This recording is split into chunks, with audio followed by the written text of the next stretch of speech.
ডাকে পাখি খোলো আঁখি, দেখো সোনালি সকাল, বহে ভোরের বাতাস। ডাকে পাখি খোলো আঁখি, দেখো সোনালি সকাল, বহে ভোরের বাতাস।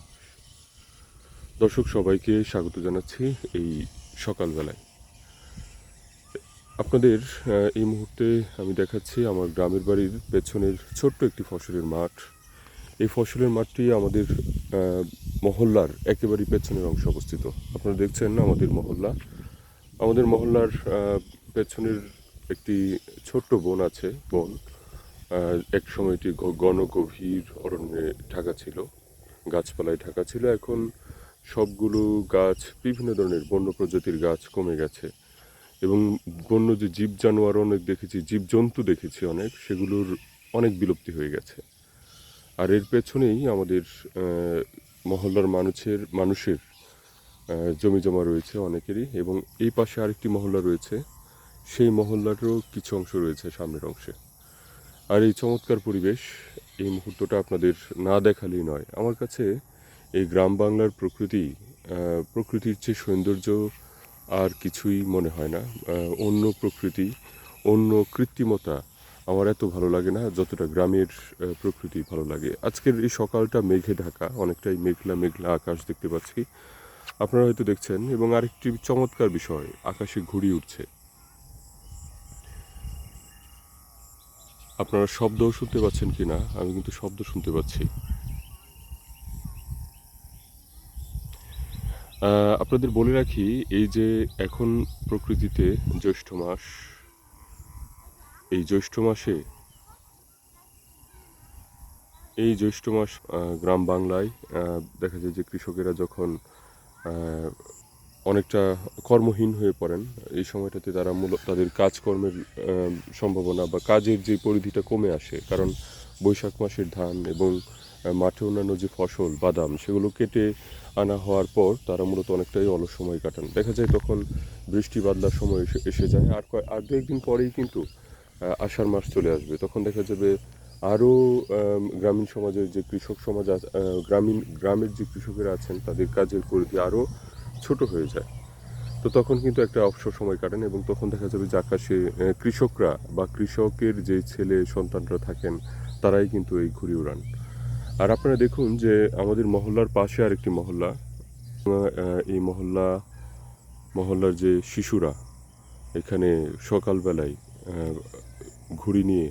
কেউ ঘুড়ি নিয়ে উড়ানোর চেষ্টা করছে, আর কেউ এখানে খেলাধুলা করছে বা গল্পগুজব করছে।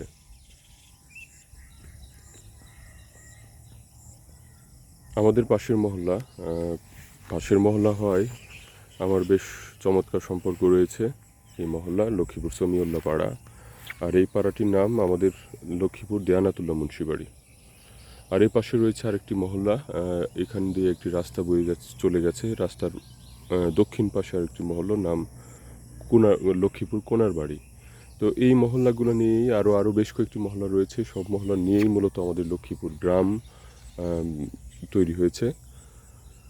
আর এই যে মাঠটি আসলে সকালবেলায় যখন বের হয়েছি বাড়ির পেছনের অংশে, তখন আমাকে আকর্ষণ করছিল এই যে মাঠের সবুজ ঘাস। এখানে কিন্তু বৈশাখী বুড়ো ধান ছিল, সেগুলো কেটে নেওয়া হয়েছে, 15-16 দিন হবে। তার মধ্যে দেখুন সবুজ ঘাস কেমন গজিয়ে উঠেছে। আবার কেউ কেউ এই ঘাসগুলোতে সার দিচ্ছেন, দিয়ে বড় করছেন।